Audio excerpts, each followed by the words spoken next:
ही website आहे. या वेबसाईटवर आपल्याला अगोदर बघायचं आहे TCSची जी हायरिंग सुटली आहे, स्मार्ट अँड इग्नाइट. स्मार्टमध्ये काय डिफरन्स आहे, इग्नाइटमध्ये काय डिफरन्स आहे आणि या हायरिंगची प्रोसेस काय असणार आहे, याला एलिजिबल कोण कोण असणार आहे हे आपल्याला बघायचं आणि त्यानंतर फॉर्मची प्रोसेस बघायची आहे. ठीक आहे. फॉर्मची रजिस्ट्रेशनची जी एंड डेट आहे ती 11 जानेवारीपर्यंत आहे. ठीक आहे. आणि जी टेस्ट डेट आहे ती अजून त्यांनी अनाऊन्स केलेली नाही. आणि त्यांना जो काही इश्यू येत होता तो इश्यू कशामुळे आहे, तर या ठिकाणी अप्लाय फॉर ड्राईव्हचं ऑप्शन यामुळे येत नाहीये, कारण की रजिस्ट्रेशन स्टेटस त्यांनी स्टार्ट केले होते बट त्यांनी आता क्लोज केलं आहे परत काही इश्यूमुळे त्यांच्या सर्व्हरच्या. लास्टला सांगतो तुम्हाला इश्यू काय आहे ऍक्च्युअल. ज्यांना अप्लाय फॉर ड्राईव्ह येत नाही त्यांना ऍक्च्युअल इश्यू काय तो सांगतो. बट यासाठी या TCSच्या स्मार्ट आणि इग्नाइट जी हायरिंग आहे त्यासाठी कोण कोण एलिजिबल आहे, कोणत्या बॅचेस एलिजिबल आहे ते आपण अगोदर बघूया. सगळ्यात अगोदर TCS BSc ignite and smart hiring focus करायचा आहे. Smart hiring batch 2025 and 26. आता 25 अँड 26चा मिनिंग यामध्ये असा आहे की 2025 जे पासआउट आहे, जे 2025ला पासआउट झाले ते पण याला अप्लाय करू शकता आणि जे 2026ला आता पासआउट होणार आहे ते पण याला अप्लाय करू शकता. म्हणजे ही हायरिंग दोन्हीसाठी पण आहे. जे आता पासआउट होऊन जे पासआउट झाले सध्या किंवा मागच्या वर्षी TY पासआउट झाले त्यांच्यासाठी आहे आणि आता सध्या जे TYला आहे त्यांच्यासाठी पण आहे. म्हणजे दोन्ही बॅचेससाठी 25 आणि 26 दोन्ही बॅचेससाठी तुम्ही त्याला अप्लाय करू शकता. जे 25ला पासआउट झाले ते पण आणि जे 26ला पासआउट होणार आहे ते पण.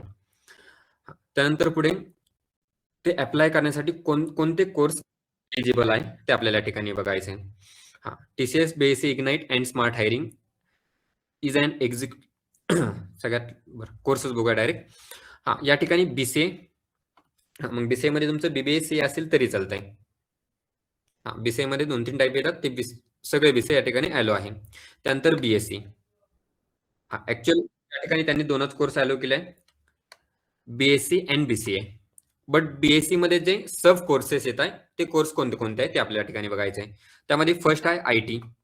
ज्यांचा BSc IT ही फील्ड आहे ते पण याला अप्लाय करू शकता. BSc कॉम्प्युटर सायन्स म्हणजे BCS हे पण अप्लाय करू शकता. ज्यांचं BSc मॅथ्स आहे ते पण अप्लाय करू शकता. ज्यांचं BSc डेटा सायन्स आहे ते पण याला अप्लाय करू शकता. डेटा सायन्स काय, डेटा अनालिटिक्स काय, लास्टला बघूया आपण. त्यानंतर ज्यांचं BSc स्टॅट आहे ते पण अप्लाय करू शकता. BSc फिजिक्स वाले पण या ठिकाणी अप्लाय करू शकता. बेसिक केमिस्ट्री हे पण अप्लाय करू शकता. इलेक्ट्रॉनिक्स, सायबर सिक्युरिटी आणि बायोकेमिस्ट्री हे सगळे या ठिकाणी अप्लाय करू शकतात. आणि या 2025-26 जी बॅच आहे त्यामध्ये त्यांनी दोन फील्ड एक्स्ट्रा ऍड केलाय. ते आहे बेसिक केमिस्ट्री आणि बेसिक बायोकेमिस्ट्री. या 2 फील्ड त्यांनी ॲलो केल्या आहे. जर कोणाचे रिलेटिव्ह असतील त्यांचं केमिस्ट्री झालंय, या अगोदर नव्हतं, या अगोदर मॅथ होतं, स्टॅट होतं, फिजिक्स होतं, इलेक्ट्रॉनिक्स, सायबर सिक्युरिटी हे सब्जेक्टसाठी ते ॲलो करायचे. बट केमिस्ट्रीसाठी, बायोकेमिस्ट्रीसाठी ते ॲलो करत नव्हते. बट त्यांनी यावर्षी केमिस्ट्री आणि बायोकेमिस्ट्री दोन्हीसाठी ॲलो केलंय. तुम्ही केमिस्ट्री एखादा स्टुडंट ज्याची बेसिक केमिस्ट्री झाली तो पण हा फॉर्म भरू शकतो, ज्याची बायोकेमिस्ट्री झाली तो पण हा फॉर्म भरू शकतो. आता BSc केमिस्ट्री आणि BSc बायोकेमिस्ट्रीची त्यांना गरज काय, हा जर कोणाला डाऊट पडला असेल, ज्याशी आपण ऑफलाईन बॅच घेऊया त्याची तुम्हाला डिटेलमध्ये सांगेल की बाबा यांना याची गरज काय आहे. त्यानंतर थर्ड जी कोर्स आहे BOC, त्यामध्ये CS आणि IT कॉम्प्युटर सायन्स आणि IT दोन्ही डिपार्टमेंटचे स्टुडंट याला अप्लाय करू शकता. म्हणजे 2025 आणि 26 पासआउट बॅच. त्यानंतर आता यामध्ये डिफरन्स काय ते, आता या प्रोसेसमध्ये 2 टेस्ट होणार, एक स्मार्ट आणि एक इग्नाइट. म्हणजे हायरिंग टेस्ट एकच असणार सगळ्यांची सेम. फक्त फरक काय असणार, काहींचं सिलेक्शन स्मार्टसाठी होणार, काहींचं सिलेक्शन हे इग्नाइटसाठी होणार. मग या ठिकाणी त्यांनी जी इग्नाइटची सिलेक्शन प्रोसेस आहे ती प्रोसेस या ठिकाणी सांगितली आहे. बाकीचं तुम्ही निवांत वाचू शकता, हे काय राईट केलेलं आहे. मेन फोकस या ठिकाणी की फीचर्स ऑफ द प्रोग्राम कशाचे, TCS इग्नाइट म्हणजे की फीचर्स कोणते आहे त्या प्रोग्रामचे. सगळ्यात महत्वाचा फीचर्स म्हणजे की या ठिकाणी जर तुमचं सिलेक्शन TCS इग्नाइट साठी झालं, त्याचं जर पॅकेज आहे, इथे त्यांनी पॉइंट राईट केला बघा, आवर कॉम्पेन्सेशन पॅकेज. हा, accelerator your career with compensation structure designed to reward performance and growth, offering potential increases of up to 2.5x within 1 to 2 years 1 to 2 years of employment. जर तुम्ही ignite through जर select झाला आणि 1-2 वर्ष जर तुम्ही काम केलं त्या ठिकाणी, तर तुमचं पॅकेज 2.5x ने इन्क्रीज होऊ शकतं. जर तुम्ही इग्नाइटमध्ये असाल तर. हां, आणि त्यांनी अजून एक या ठिकाणी एक गोष्ट ॲड केली आहे. ती म्हणजे तुम्ही जे इग्नाइट आहे, जे टीसीएस इग्नाइटची हायरिंग करणार आहेत. म्हणजे इग्नाइट थ्रू जे सिलेक्ट होणार आहे, त्या ठिकाणी त्यांनी एम-सीला पण अॅलो केलंय. म्हणजे जसं विप्रो कंपनी आहे. विप्रो जसं एम-टेक करून घेते, तसं या ठिकाणी एम-सी करून घेणार आहे इग्नाइट. हां, हे फीचर्स स्मार्टवाल्यांसाठी नाही आहे. हां, त्यानंतर या ठिकाणी दुसरं त्यांनी फीचर दिलंय world class initial learning program. हां, मग ते लर्निंग प्रोग्राममध्ये काय-काय शिकवणार? Benefits from one of the finest program globally crafted specially for science graduates. This curriculum empowers participants to thrive in higher caliber software and IT roles. हां, तुमचे जे ignite through selection होणार आहे, त्या ठिकाणी तुम्हाला डेव्हलपमेंट वर काम करायला भेटणार आहे. डेव्हलपमेंट माहिती आहे सगळ्यांना चांगल्या प्रकारे. जर तुमचं इग्नाइटमध्ये सिलेक्शन झालं, तर तुम्हाला डेव्हलपमेंटमध्ये काम करायला भेटेल. आणि त्यानंतर ज्याची जी ट्रेनिंग असणार आहे. जर इग्नाइटमध्ये सिलेक्शन झालं आणि इग्नाइटची जी ट्रेनिंग आहे, इग्नाइटच्या ट्रेनिंगमध्ये तुम्हाला ज्या टेक्नॉलॉजी शिकवल्या जाणार, एडवान्स टेक्नॉलॉजी या ठिकाणी राईट केले बघा. Solution using advance technology like cloud computing, blockchain, AR, VR, XR, artificial intelligence, machine learning, gen AI, त्याला जनरेटिव्ह AI बोलतात, robotics and engineering digital engineering. या सगळ्यांची ट्रेनिंग त्या ठिकाणी करून घेतली जाणार. म्हणजे सगळ्यांची म्हणजे एकाच ट्रेनिंगमध्ये तुम्हाला एवढं सगळं शिकवणार नाही. बट सगळ्यांची ट्रेनिंग मीन्स त्याचा मीनिंग काय होतो? तर या ठिकाणी काहींना ब्लॉकचेनची ट्रेनिंग होणार, काहींना AR, काहींना VR, काहींना XR, काहींना आर्टिफिशियल इंटेलिजन्स असेल, काहींना जेन AIची असेल, काहींना रोबोटिक्सची असेल. हां, जशी बॅच असेल तशी तुम्हाला ट्रेनिंग प्रोव्हाईड केली जाईल. बट यामध्ये जे एडवान्स टेक्नॉलॉजी आहे तीच. कशामध्ये? जर तुमचं इग्नाइटमध्ये सिलेक्शन झालं तर. ठीक आहे. त्यानंतर पुढे आहे ते क्रेडिट्स आहे. हां, तेवढं मॅटर करत नाही. हां, त्यानंतर आहे TCS स्मार्ट हायरिंग चे जे की फीचर्स आहे. की फीचर्समध्ये बघा, smart hires are placed in drivers diverse roles across TCS supporting. हां, सरळ-सरळ जे स्मार्ट जे की फीचर्स आहे, या ठिकाणी तुम्हाला जे सपोर्टचे स्किल्स आहे, त्याची ट्रेनिंग दिली जाणार. ठीक आहे. तुम्हाला कम्युनिकेशनची ट्रेनिंग दिली जाणार. सगळ्यात लास्टचा पॉइंट आहे. सगळे पॉइंट तुम्ही निवांत वाचू शकता. ठीक आहे. आणि जे डोमेन आहे, कोणतं डोमेन कसं वर्क करतं, कोणती टेक्निकल स्किल्स गरजेचे आहे, हां, टेक्निकल स्किल्स कसे इम्प्रूव्ह करायचे, याची सगळी ट्रेनिंग त्या ठिकाणी तुम्हाला दिली जाणार. ठीक आहे. हां, आणि अजून एक डेटा अॅनालिटिक्सची ट्रेनिंग त्या ठिकाणी दिली जाणार. कशामध्ये? स्मार्टमध्ये. हां, नशीब ज्याला डेटा अॅनालिटिक्सची ट्रेनिंग भेटेल, त्याचं नशीब समजायचं. जर बाकीची भेटली तर ठीक आहे. बट डेटा अॅनालिटिक्स ट्रेनिंग जर भेटली या दिवसामध्ये तर एकदम भारी आहे. कारण की सध्या डेटा अॅनालिटिक्स, डेटा सायन्स हे सध्या मार्केटमध्ये आहे आणि भरपूर दिवस असणार आहे. याची ट्रेनिंग जर स्मार्टवाल्यांना भेटली, ज्या बॅचला भेटेल त्यांचं नशीब चांगलं असेल असं कन्सिडर करा. आता या ठिकाणी त्यांची स्टेप दिली आहे. ॲप्लिकेशनची जी प्रोसेस आहे. हां, एकच ॲप्लिकेशन असणार आहे. त्या टेस्टचा रिझल्ट झाल्यानंतर किंवा लागल्यानंतर मग तुम्हाला स्मार्टमध्ये सिलेक्ट होणार की इग्नाइटमध्ये सिलेक्ट होणार ते त्यावर डिपेंड असणार आहे. हां, अशी काही टेस्ट सेपरेट नसणार आहे, की स्मार्टची टेस्ट सेपरेट आहे, इग्नाइटची टेस्ट सेपरेट आहे. टेस्ट एकच असणार. तुमच्या मार्क्सवर कन्सिडर केलं जाणार किंवा तुम्हाला हायर केलं जाणार, की तुमचं सिलेक्शन स्मार्टला आहे की इग्नाइटला आहे. ठीक आहे. त्यानंतर इग्नाइटचं पॅकेज या ठिकाणी मेन्शन नाही केलंय, बट त्यांनी सांगितलं इन्क्रीज. हां, तर इग्नाइटचं जे पॅकेज आहे ते 2.8 असणार आहे. हां, हे जे इग्नाइट आहे ना, इग्नाइटचं पॅकेज आहे 2.8 अँड स्मार्टचं पॅकेज आहे 2 मीन्स 1.9 LPA. ठीक आहे. त्यानंतर त्यांनी इम्पॉर्टन्स या ठिकाणी रजिस्ट्रेशनच्या प्रोसेस दिलाय. फर्स्ट स्टेप आहे sign up to the TCS next step portal आणि सध्या हे याचं सर्व्हर डाऊन आहे. हे TCS नेक्स्ट स्टेप पोर्टल आहे. याचं सर्व्हर सध्या डाऊन आहे. हां. जर तुम्ही डायरेक्ट जाऊन असं सर्च केलं TCS next step IT portal त्या ठिकाणी 2 पोर्टल असणार. एक आय-टी आणि एक बी-पी-एस. या ठिकाणी बी-पी-एस हायरिंग. हां, जर तुम्ही डायरेक्ट सर्च केलं, तर ते तुम्हाला त्या ठिकाणी अवेलेबल नसणार आहे. हां, आणि जर तुम्ही या ठिकाणाहून गेला सध्या, टी-सी-एस नेक्स्ट स्टेप आणि या ठिकाणाहून रजिस्टर केलं किंवा लॉगिन केलं. हां, हे कशासाठी आहे? फॉर एक्झाम्पल मी अगोदर टेस्ट दिली आहे किंवा माझं काहीतरी ट्रेनिंग आहे किंवा जॉइनिंगचं काही इन्फॉर्मेशन आहे. मला ते चेक करायचं आहे. हां, त्यासाठी हे पोर्टल आहे माझ्यासाठीही. किंवा ज्यांचं प्रोसेस चालू आहे. हां, जे न्यू ॲप्लाय करताय, त्यांनी जर इथून ॲप्लाय केलं, तर त्यांना ॲप्लाय फॉर ड्राईव्ह येणार नाहीये. हां, त्यामुळे आत्ता तरी सध्या कोणी ॲप्लाय करायचं नाहीये. ठीक आहे. त्यानंतर व्हेरिफिकेशन, आधार व्हेरिफिकेशन असणार. तुमची जी इन्फॉर्मेशन आहे, ती सगळी मॅन्डेटरी असणार आहे, जेवढी त्यांनी सांगितली असेल ती. आणि त्यांनी अजून एक पॉइंट ॲड केलाय त्या ठिकाणी, की तुमचा लास्ट इयरला तुम्ही जो प्रोजेक्ट करणार आहात किंवा केला आहे, तो प्रोजेक्ट त्या ठिकाणी मेन्शन करणं गरजेचं आहे. नंतर third step, register and apply for the TCS BSc ignite and smart hiring process of batch 2025 आणि 26. हां, सेक्शन ए, की त्या ठिकाणी तुम्ही सगळं लास्टला गेल्यानंतर अप्लाय फॉर ड्राईव्ह येणं गरजेचं आहे. सिनारिओमध्ये सांगितलंय सिनारिओ ए, की काय तुम्ही अप्लाय फॉर ड्राईव्ह येणं त्या ठिकाणी गरजेचं आहे. ठीक आहे. त्यानंतर तुम्ही जी हायरिंगमध्ये अप्लाय करताय, त्या ठिकाणी 2 असणार आहे. एक आय-टी आणि एक बी-पी-एस. त्या ठिकाणी तुम्ही आय-टीमध्ये काय करणं गरजेचं आहे? प्रोसेस करणं गरजेचं आहे किंवा अप्लाय करणं गरजेचं आहे. या ठिकाणी दिलंय बघा त्यांनी बोल्डमध्ये category H IT. IT category select करायची आणि तिथून अप्लाय करायचं आहे.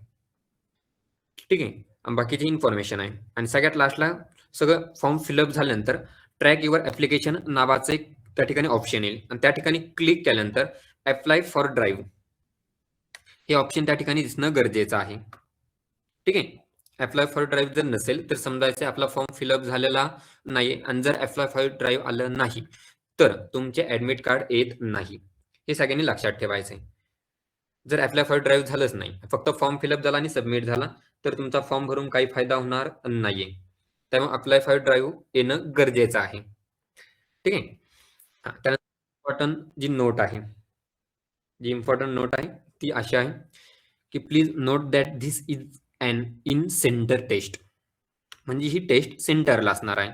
जसं बाकीच्या कंपनीच्या काही टेस्ट ह्या ऑनलाईन चालतात, तशी स्मार्ट आणि इग्नाइटची ही जी टेस्ट आहे, ती सेंटरला असणार आहे. आणि यामध्ये जो मेकॅनिझम किंवा रूल फॉलो केला जाणार आहे, तो असणार आहे क्यूचा. क्यूचा मेकॅनिझम या ठिकाणी फॉलो केला जाणार.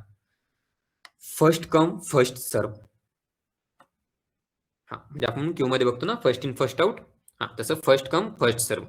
जरी त्यांनी रजिस्ट्रेशन डेट, लास्ट डेट या ठिकाणी बघा, लास्ट डेट दिली आहे 11 जानेवारी. बट 11 जानेवारीपर्यंत वेट करायचा नाहीये, कारण की तोपर्यंत सेंटर फुल होतील. सेंटर का फुल होतील? कारण की या ठिकाणी त्यांनी एक मेकॅनिझम फॉलो करून ठेवला आहे. First come first serve.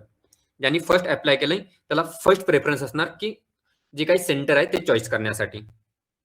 जर ते सेंटर फुल झालं, तर तुम्हाला ते सेंटर चॉईस करता येणार नाही. तेव्हा फर्स्ट कम फर्स्ट सर्व्ह हा रूल लक्षात ठेवायचा आहे. आणि एकदा जर तुम्ही सेंटर चॉईस केलं, तर ते तुम्हाला चेंज पण करता येत नाही. ठीक आहे. हां. आणि या ठिकाणी त्यांचा एक ईमेल दिलाय. या ईमेलवर तुम्ही जर काही इश्यू असेल, तर त्यांना मेल करू शकता. हां. मग आता या ठिकाणी 2 प्रोसेस आहेत. 2 प्रोसेसमध्ये डिफरन्स काय आपण हे बघितलंय. आणि त्यानंतर त्यांचा जो टेस्ट पॅटर्न असणार आहे, तो काय असणार आहे, तो या ठिकाणी बघायचा आहे आपल्याला. TCS BSc ignite and smart hiring प्रोसेसचा जो टेस्ट पॅटर्न आहे 120 मिनिटामध्ये. त्यामध्ये 4 सेक्शन असणार आहे. या ठिकाणी फर्स्ट असणार आहे न्यूमेरिकल एबिलिटी, सेकंड असणार आहे व्हर्बल एबिलिटी, त्यानंतर असणार आहे रिझनिंग एबिलिटी आणि फोर्थ असणार आहे कोडिंग. आणि कोडिंग जो राउंड आहे, जो सेक्शन आहे तो ऑप्शनल आहे. हे चांगलं लक्षात ठेवायचं आणि डोक्यात फिट करायचं आहे.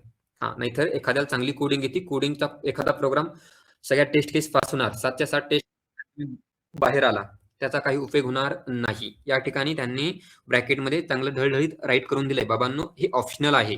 जर तुम्ही केला तर तो तुमचा प्लस पॉइंट असणार आहे. आणि जी स्मार्ट आणि इग्नाइटची हायरिंगची प्रोसेस आहे, जर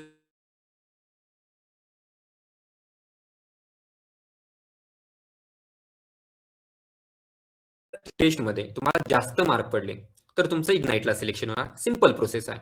कमी मार्क असेल तर स्मार्टला, जास्त मार्क्स असेल तर इग्नाइटला.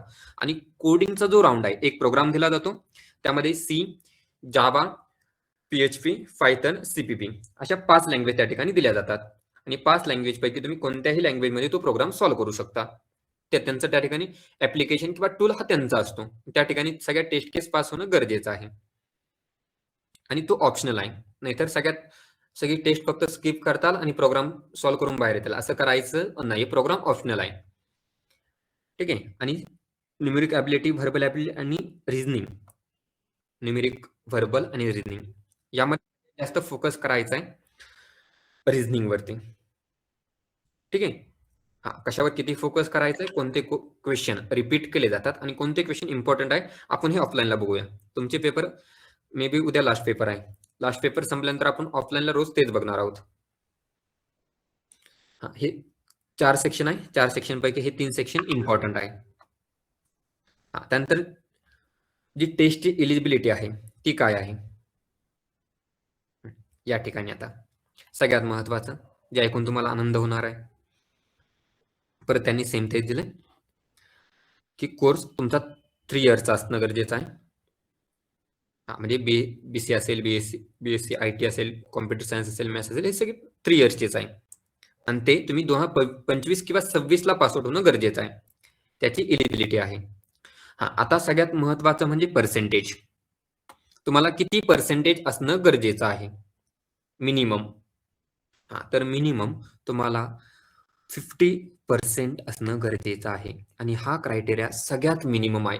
जर तुम्ही सगळ्या कंपनीचं जर बघितलं, इन्फोसिस, कॉग्निझंट, असेंचर या सगळ्या कंपनी जर तुम्ही बघितल्या, तर या सगळ्या कंपनीमध्ये सगळ्यात कमी जो क्रायटेरिया ठेवलाय पासिंगचा किंवा पर्सेंटेजचा, तो TCSचा आहे 50%. म्हणजे तुम्ही 10, 12th, डिप्लोमा या ठिकाणी कुठेही तुम्हाला सगळ्या ठिकाणी 50% जरी असेल, तरी तुम्ही त्या ठिकाणी त्याला TCSच्या टेस्टला अप्लाय करू शकता किंवा TCS मध्ये अप्लाय करू शकता. बट बाकीच्या कंपन्याचा काहींचा क्रायटेरिया 60% आहे, काहींचा 75% आहे. ज्या काही प्रोडक्ट बेस्ड कंपन्या आहेत त्यांचा क्रायटेरिया 75% आहे. म्हणजे तुम्हाला 10thला 75%, 12thला 75% असणं गरजेचं आहे. त्याशिवाय तुम्ही अप्लाय करू शकत नाही. हा त्यांचा क्रायटेरिया आहे. तुमचा CGPA हा 50% पर्यंत असला पाहिजे. जरी तुमचा CGPA 7, 6, 9 हे जे काय असेल, त्याला तुम्ही पर्सेंटेज मध्ये कन्व्हर्ट करायचंय आणि पर्सेंटेज मध्ये कन्व्हर्ट केल्यानंतर तुमचे पर्सेंटेज 50% असणं गरजेचं आहे. ठीक आहे. हा, आणि त्यानंतर आता पुढचा point, backlogs. For the batch of 2025 या ठिकाणी बघा ढळढळीत अक्षरात लिहिलंय, no active backlogs at the time of appearing for the TCS selection process. ज्यावेळेस TCSची सिलेक्शन प्रोसेस चालू असेल त्या ठिकाणी 2025 जे पासआउट आहे त्यांचा ऍक्टिव्ह बॅकलॉग नसला पाहिजे किंवा त्यांचा एकही बॅकलॉग अलो केला जाणार नाही सिलेक्शन प्रोसेसच्या बेस. दोन्हीसाठी आहे 2025 आणि 26. 2025 जे पासआउट आहे त्यांना बॅकलॉग ठेवता येणार नाही. त्यांचे बॅकलॉग क्लिअर असणं गरजेचं आहे ज्यावेळेस सिलेक्शन प्रोसेस स्टार्ट होईल त्यावेळेस. ठीक आहे. आणि त्यानंतर आहे फॉर द बॅच 2026. हा, त्यांनी सांगितलंय up to 1 active backlog at the time of appearing for the TCS selection process is permitted. हा, तुमचा 2026 जे पासआउट होणार आहे आता, त्यांचा आता एक सेम झालंय दुसऱ्या सेम मध्ये. म्हणजे जर एक बॅकलॉग असेल तरी TCS त्याला अलो करते. एक तर त्यांनी क्रायटेरिया ठेवलाय 50%चा, त्यामध्ये पण त्यांनी 2026 जे पासआउट होणार आहे त्यांच्यासाठी अजून एक प्लस पॉईंट दिलाय की बाबांनो तुमचा एक बॅकलॉग असेल तरी ते अलो करतात. बट शक्यतो होता येईल तेवढं सगळ्यांनी ऑल क्लिअर राहण्याचा प्रयत्न करायचा आहे. ठीक आहे. हा, त्यानंतर बाकीचं अजून पुढे काय दिलंय का.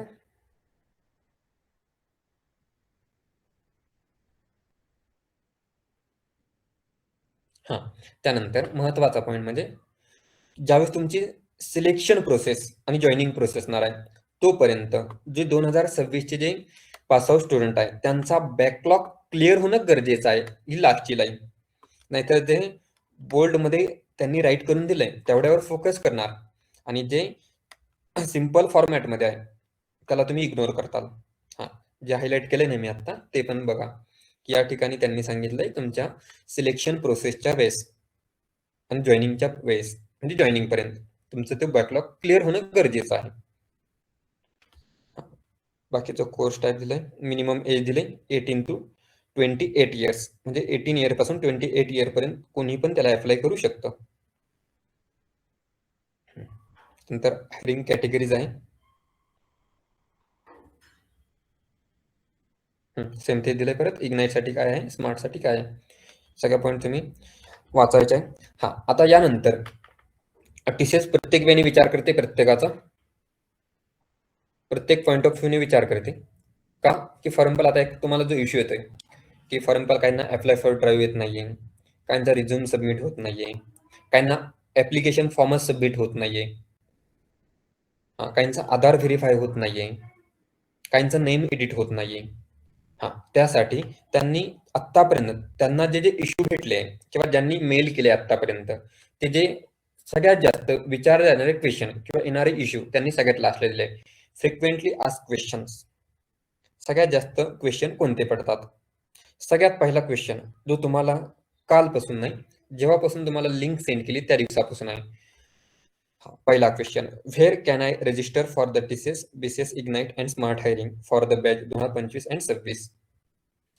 या ठिकाणी की तुम्ही अप्लाय करू शकता की नाही, म्हणजे 2025-26 चे स्टुडंट करू शकता. फक्त येणं काय गरजेचं आहे, अप्लाय फॉर ड्राईव्ह येणं गरजेचं आहे.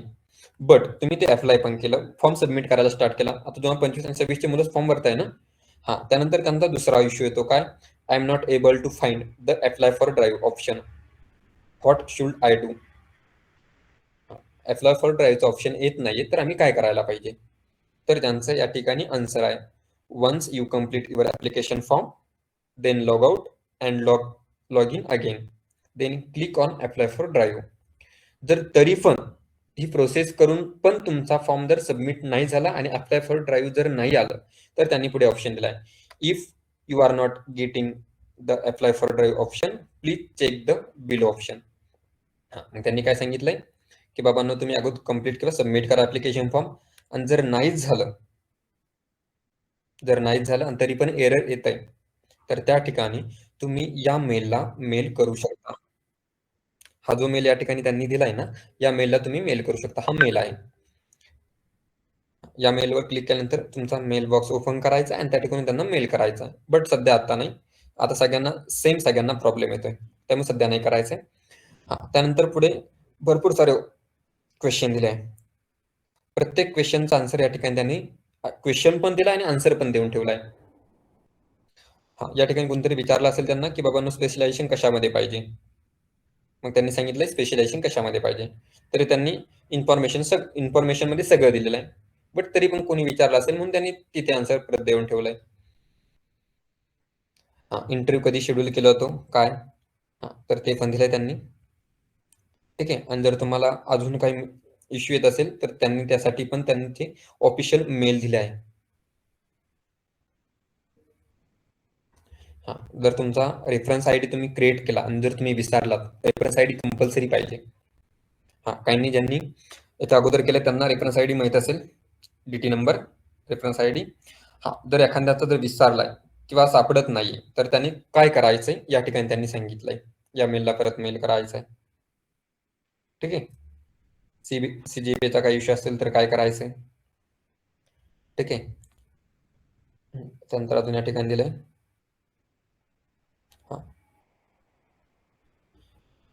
अजून एक सीजीपीचा फॉर्म्युला हा थोडासा वेगळा वेने आपण कॅल्क्युलेट करतो, बट टीसीएसने थोडासा वेगळा वेने केलाय. जर तुमचा सीजीपीए 7.2 असेल तर तुमचे 72% कन्सिडर केले जाणार. ज्या अगोदर सांगितलं फॉर्म्युला, आता सीजीपीआय त्याला पर्सेंट मध्ये कसं कन्वर्ट करायचंय.